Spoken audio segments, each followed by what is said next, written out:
प्रेम प्रणाम जी सुंदर साथ जी। आज चर्चा करेंगे कि वह भक्ति, वह कर्म कौन सा है जिससे प्रियतम परमात्मा को पाया जा सकता है, अर्थात मोक्ष प्राप्त किया जा सकता है। श्रीमद् भागवत में 9 प्रकार की भक्ति का वर्णन आया है, जिसे नवधा भक्ति कहते हैं। श्रवण कीर्तन स्मरण पाद सेवन अर्चन वंदन दास शक्य और आत्मनिवेदन, यह 9 प्रकार की भक्ति है। लेकिन गीता में श्री कृष्ण अर्जुन से कहते हैं कि हे अर्जुन, मैं नवधा से न्यारी उस प्रेम लक्षणा भक्ति से प्राप्त होता हूँ जो गोपियों ने की थी।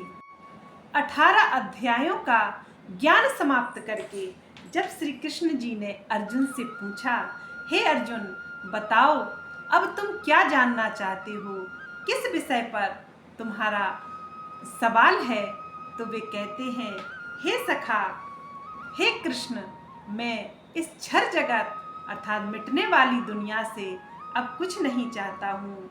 मुझे किसी भी प्रकार की उपलब्धि, किसी भी प्रकार के ऐश्वर्य की अब कामना नहीं है।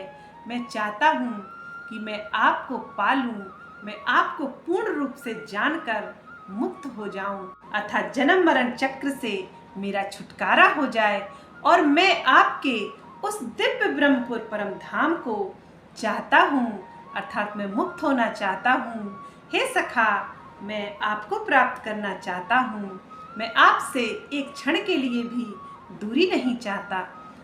तो श्री कृष्ण जी अर्जुन से कहते हैं, तो हे अर्जुन, जो मैंने अभी तक 18 अध्यायों का ज्ञान कहा है, उस ज्ञान को तुम्हें भूलना पड़ेगा, क्योंकि यह क्षर का ज्ञान है। इस क्षर के ज्ञान से मैं कभी किसी को प्राप्त नहीं हुआ हूँ। बेशक इस ज्ञान का फल है, पुण्य का फल है, लेकिन ये मेरा मिलन नहीं करा सकता है। इसलिए तुम्हें इस ज्ञान को बिल्कुल भूलना पड़ेगा, तभी तुम मेरे स्वरूप की पहचान कर सकोगे। और मेरे स्वरूप की पहचान तो केवल प्रेम लक्षणा भक्ति से होती है, और वही प्रेम लक्षणा भक्ति मुझ तक पहुंचाने वाली भी होती है। अर्थात हे अर्जुन, मैं तो प्रेम ही प्रेम हूँ, और मेरा वह दिव्य ब्रह्मपुर परम धाम भी प्रेम की खूबी रखता है। बिना प्रेम के वहाँ जाया ही नहीं जा सकता। श्री प्राणनाथ जी ने भी इस प्रेम लक्षणा भक्ति को ही सर्वोपरि बताया है। वे कहते हैं, धनी जी को इश्क भावे, बिना इश्क ना कछु सुहावे, यूं ना कहियो कोई जन, यूं ना कहियो कोई जन, धनी पाया इश्क बिन, धनी पाया इश्क बिन।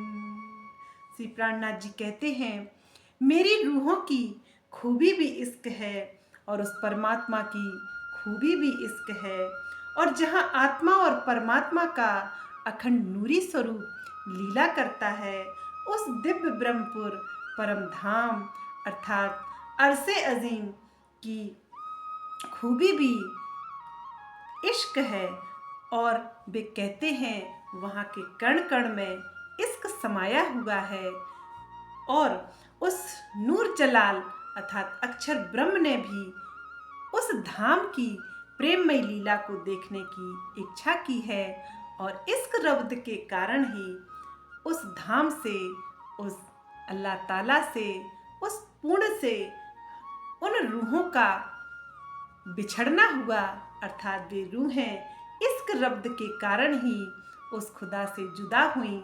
अर्थात कारण, महाकारण और मूल कारण सभी इश्क के हैं, और इश्क रूपी बंदगी से ही उस इश्क के धाम तक जाया जा सकता है, और उस प्रियतम प्राणेश्वर को पाया जा सकता है। बोलिए प्राणनाथ प्यारे की जय। प्रेम प्रणाम जी सुंदर साथ जी।